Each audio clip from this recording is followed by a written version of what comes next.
آفریره، بالا بلندم زیبای بی‌نظیره، مشکل پسندم شاهکار دلنشینه، شیرین زبانم نازد نشسته برده دردان جانم، مجنونم از نگاه ماه تمامم،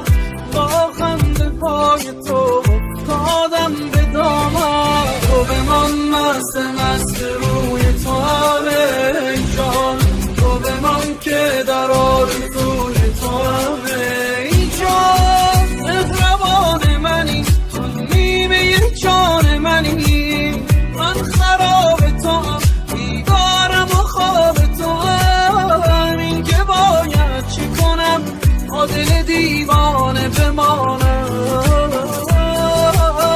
من تمام و کمال حیران تو در همه ها، چشم شافریت گنجینه دلبریت،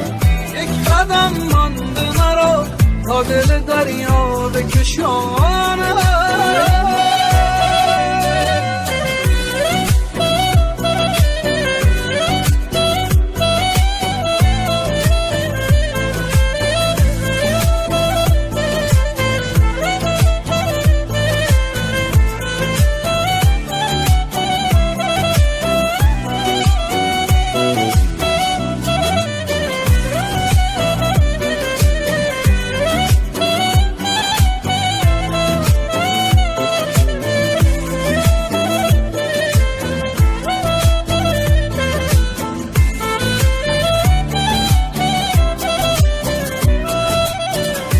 تو آرام و بی تو پریشان،